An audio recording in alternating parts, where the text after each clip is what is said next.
In episodes 2 and 3 of this series, we documented two organizations registered with the Department of Justice under the Foreign Agents Registration Act. FARA, registration number 7653, Show Faith by Works LLC, registered because its foreign principal was the Israeli Ministry of Foreign Affairs.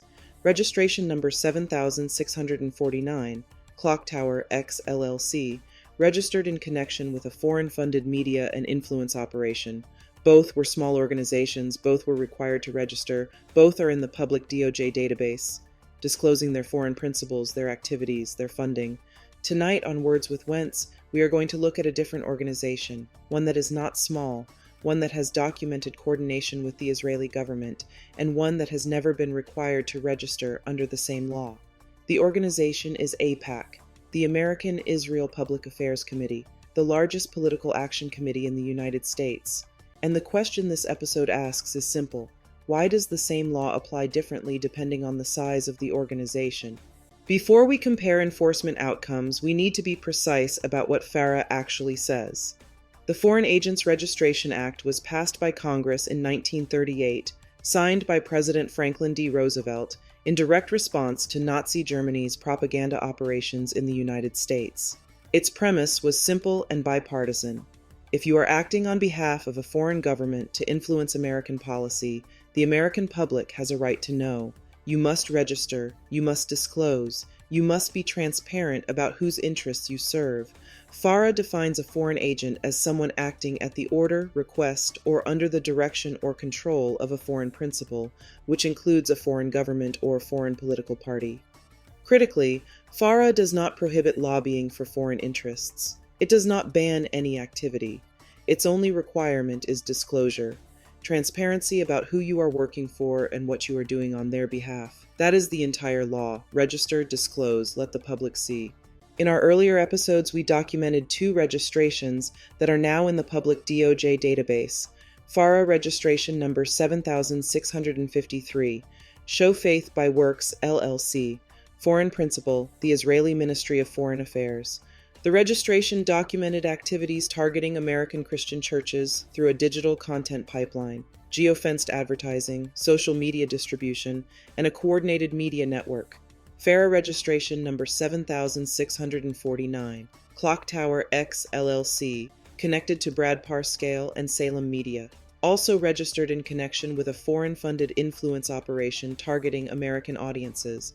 Both of these organizations were required to register because the DOJ determined that their relationship to a foreign principal, in both cases connected to the Israeli government, triggered FARA's disclosure requirement. The foreign principal in both cases, Israel, the requirement register and disclose. The result, they are in the public database. Their activities are documented, their funding is disclosed. That is FARA working as designed. The American Israel Public Affairs Committee was founded in 1954. It describes itself as America's pro-Israel lobby.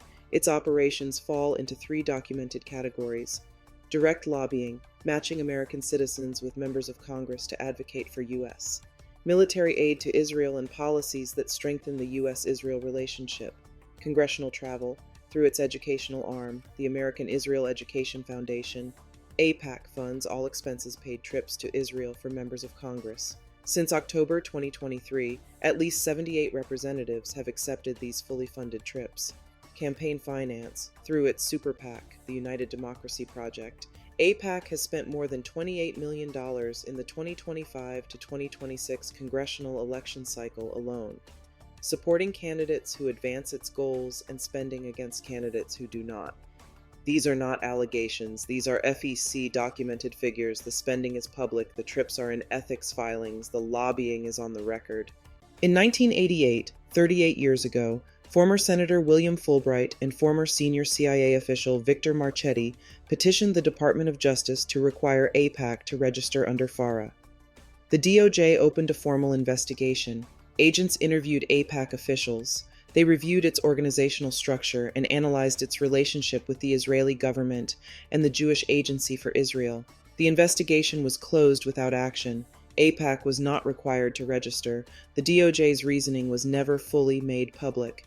No subsequent administration, Republican or Democrat, has revisited that decision, not after AIPAC's political operation expanded dramatically, not after documented coordination with Israeli government officials became a matter of public record, not after leaked documents from the Israeli Ministry of Justice, reported in 2018, showed that Israel sought legal advice on FARA and was concerned that registration would damage the reputation of Israeli-directed American groups. 35 years of non-enforcement, and the two small organizations documented in episodes 2 and 3 are in the FARA database. AIPAC is not.